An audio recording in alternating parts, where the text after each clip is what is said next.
नमस्कार। ज्योतिष के इस कार्यक्रम में आपका स्वागत है। आज हम जिस विषय पर चर्चा करने जा रहे हैं वो विवाह से संबंधित है। बहुत सारे लोगों की ये शिकायत होती है कि विवाह में विलंब क्यों हो रहे हैं।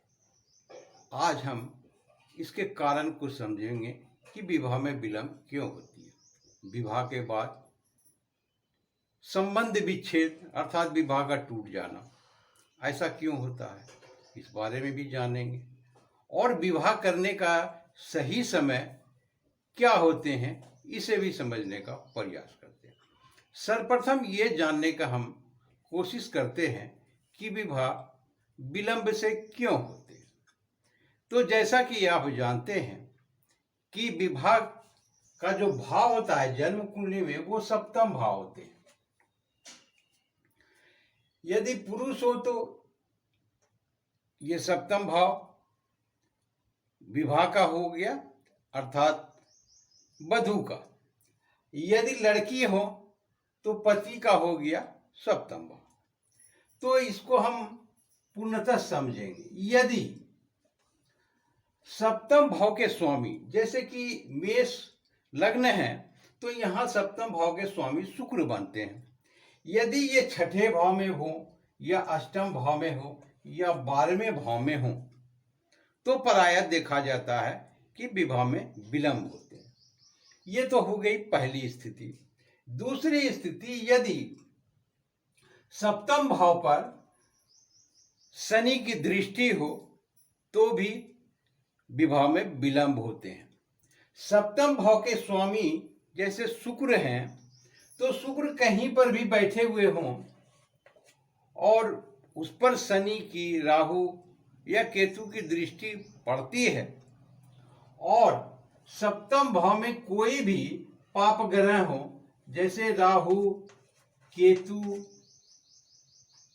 शनि, सूर्य और मंगल, पाप ग्रह या क्रूर ग्रह, यदि एक या दो या उससे अधिक पाप ग्रह की संख्या यदि सप्तम भाव में हो तो विवाह में देरी होना निश्चित।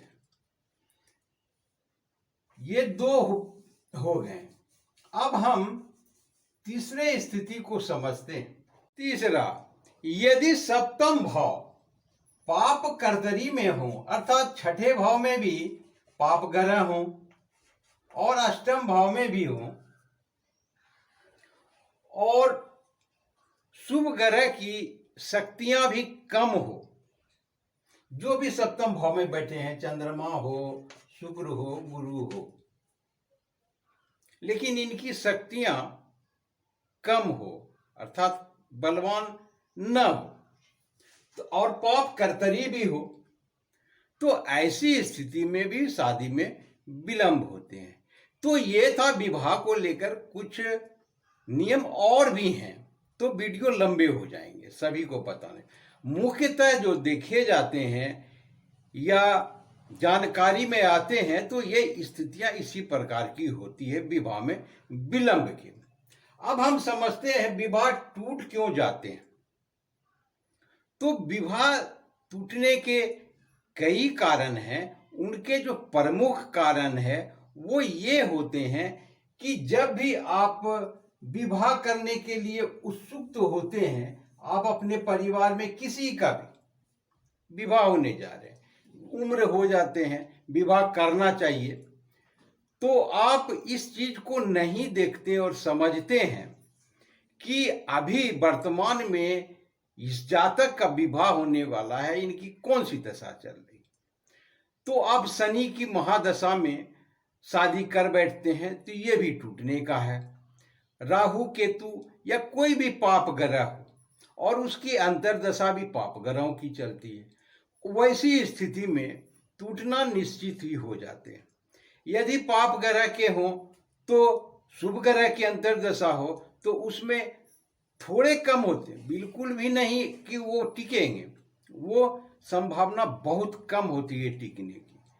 परंतु यदि आप शुभ ग्रह की महादशा में और शुभ ग्रह की अंतर्दशा, खासकर यदि लड़की की शादी हो तो बृहस्पति में, और लड़के के शादी हो तो शुक्र की अंतर्दशा में, तो ऐसी स्थिति में यदि विवाह करते हैं तो टूटने की संभावना नहीं के बराबर ही होते हैं, अपवाद होते हैं।